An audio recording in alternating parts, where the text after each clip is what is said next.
Metabolism TV में आपका स्वागत है। आपके मेटाबॉलिज्म और स्वास्थ्य के बारे में सही जानकारी का स्रोत, तनाव, कैंसर के लिए उपजाऊ भूमि। मैं फ्रैंक सुआरेज ज्वाइटाउजेंडाइन हूँ, मोटापा और मेटाबॉलिज्म का विशेषज्ञ। हमें लगातार कई देशों से लोग लिखते हैं। मेटाबॉलिज्म टीवी पर हमें फॉलो करने के लिए धन्यवाद। हमें Spain, Venezuela, Costa Rica, Colombia, Argentina से लिखते हैं। हमें अफगानिस्तान, इटली जैसे दूरस्थ स्थानों से भी लिखते हैं। उन सभी देशों में रहने वाले लैटिनो, हिस्पैनिक लोग, इसलिए हमें फॉलो करने के लिए धन्यवाद। लेकिन हमें कई लोग कैंसर के बारे में पूछते हुए लिखते हैं, क्योंकि उनके कई प्रियजन कैंसर से प्रभावित हैं। उन्हें डर है कि उनके पिता की मृत्यु हो गई, उनकी माँ की मृत्यु कैंसर से हो गई। वे इसे नहीं चाहते और अन्य बातें जानना चाहते हैं, और वे कैंसर के बारे में अधिक जानना चाहते हैं, खासकर इसे कैसे रोका जाए, क्योंकि ये कुछ ऐसा है जो बहुत ही विनाशकारी है। कैंसर एक जीवन को तबाह कर देता है।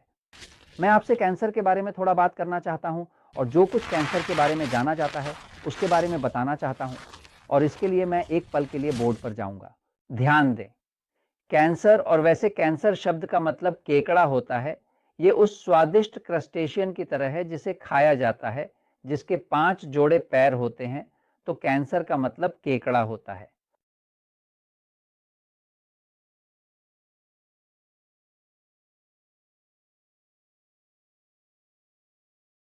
लेकिन कैंसर एक ऐसी जटिल और गंभीर बीमारी है जिसने इलाज को टाल दिया है, जिसका इलाज करना बहुत मुश्किल है और समय लेने वाला है। मनुष्य ने कैंसर को संभालने के लिए 2000 चीज़ें की हैं।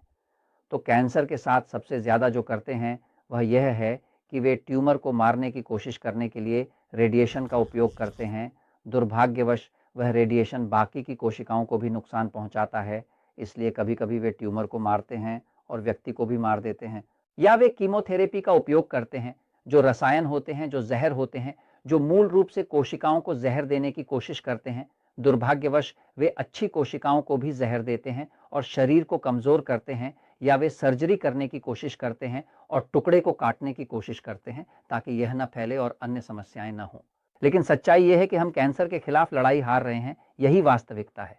हर बार अधिक लोग कैंसर से पीड़ित हो रहे हैं, अधिक उपचार और अन्य चीजें हैं, और पूरी एक उद्योग है।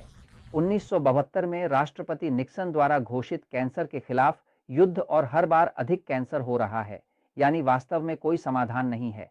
इसके अलावा कि कैंसर के विषय के पीछे पूरा एक व्यापार है, एक व्यापार जो मुझे लगता है कि अभी अगर कोई कैंसर का समाधान लेकर आता है तो उसे मारने के लिए भेज दिया जाएगा, क्योंकि ये एक बहुत बड़ा व्यापार है। लेकिन हम थोड़ा बात करेंगे कि आप क्या कर सकते हैं, क्योंकि अगर आप समझते हैं कि कैंसर क्या है, या इसे समझना शुरू करते हैं, या इसके बारे में अधिक जानकारी प्राप्त करते हैं, तो आप इसे रोक सकते हैं। पिछले 50 से अधिक वर्षों से म्यूटेशन की थ्योरी के अनुसार चल रही है। म्यूटेशन क्या है? म्यूटेशन का सिद्धांत, जो कि प्रचलित सिद्धांत है, जिसके बारे में लोग कैंसर के संदर्भ में सबसे अधिक बात करते हैं, जो कि जाहिर तौर पर मेरे लिए पूरी तरह से गलत है, क्योंकि इसका कोई परिणाम नहीं है। एक सिद्धांत उतना ही अच्छा है जितना कि वह अंततः कुछ परिणाम उत्पन्न करने के लिए ले जाए। यदि सिद्धांत ऐसा है जैसे कि पृथ्वी सपाट थी, तो उसने परिणाम उत्पन्न नहीं किए, क्योंकि यह सपाट नहीं है। यह सिद्धांत कि पृथ्वी ब्रह्मांड का केंद्र थी और सूर्य उसके चारों ओर घूमता था, भी परिणाम नहीं लाया। तो एक सिद्धांत उतना ही अच्छा है जितना परिणाम दे सकता है, क्योंकि सिद्धांत एक विचार है, एक तथ्य नहीं है। 50 सालों से वे उत्परिवर्तन के बारे में बात कर रहे हैं। तो इसका मतलब है कि कैंसर शरीर की कुल कोशिकाओं में से होता है, सही? तो ये कोशिका जो यहाँ है, किसी जैविक कारणवश एक उत्परिवर्तन प्रक्रिया से गुजरी। एक उत्परिवर्तन ये था कि डीएनए, जो कि कोशिका की बुद्धिमत्ता का कोड है, क्षतिग्रस्त हो गया। और जब यह खराब हो जाता है तो ज्वाइटाउजेंडाइन की कैंसर के स्रोत के रूप में उत्परिवर्तन की थ्योरी ये है कि वह कोशिका पागल हो गई, वह मनोविकृत हो गई, और अब पागल या मनोविकृत होकर उसने अन्य कोशिकाओं से संवाद करना बंद कर दिया, और अब वह अपने तरीके से, अपने हिसाब से काम करती है और व्यक्तिगत हो जाती है, और बाकी सब कुछ नष्ट करना शुरू कर देती है। ये ऐसा है जैसे कि स्वस्थ कोशिकाओं की एक आबादी थी, एक पागल हो गई और वह कैंसर बन गई और वह ट्यूमर बन गई। वह सिद्धांत वास्तव में बहुत अधिक परिणाम नहीं दे पाया है। अब सबसे बुद्धिमानी की बात जो मैंने साहित्य, सिद्धांतों और अन्य में देखी है, वह यह है कि वास्तव में कैंसर एक अनुकूलन है, तनाव के प्रति एक अनुकूलन।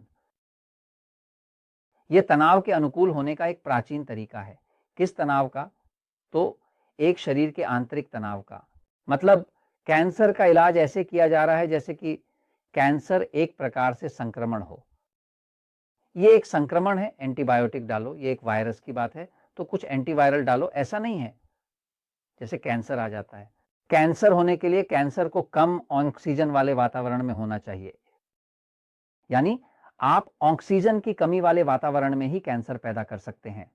उदाहरण के लिए प्रोफेसर ऑटो वारहोल को आंशिक रूप से इसलिए नोबेल पुरस्कार मिला क्योंकि उन्होंने स्वस्थ कोशिकाओं को कैंसर कोशिकाओं में बदलने का एक तरीका खोजा था।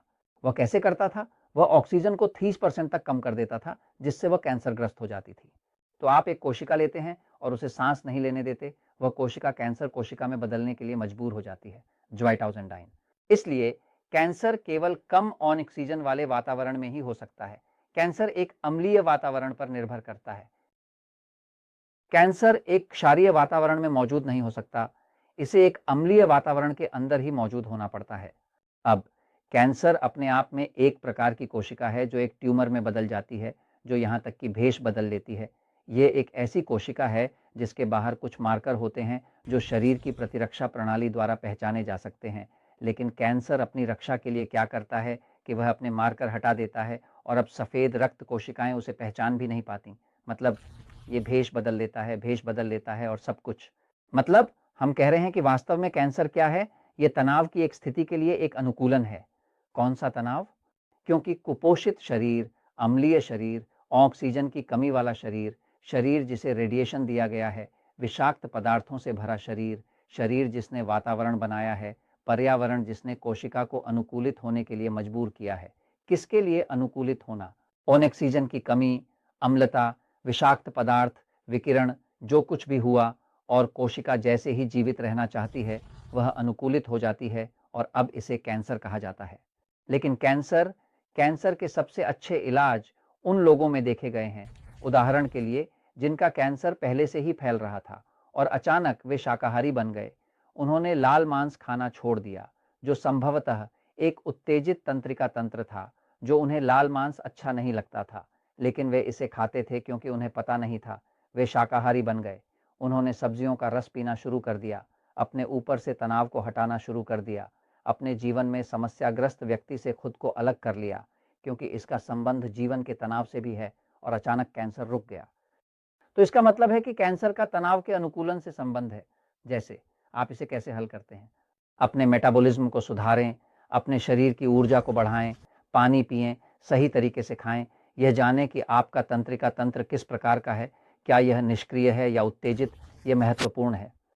एक उत्तेजित तंत्रिका तंत्र वाला व्यक्ति जो लाल मांस या वसा या नमक खाता है वह शरीर को नुकसान पहुंचाएगा, जबकि निष्क्रिय तंत्रिका तंत्र वाला व्यक्ति इसे सहन कर सकता है।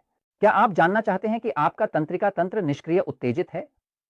मेटाबॉलिज्म टीवी के एपिसोड नंबर 199 को देखें, लेकिन आप इसे टाल सकते हैं और मैं यह इसलिए बता रहा हूं क्योंकि सच्चाई हमेशा जीतती है।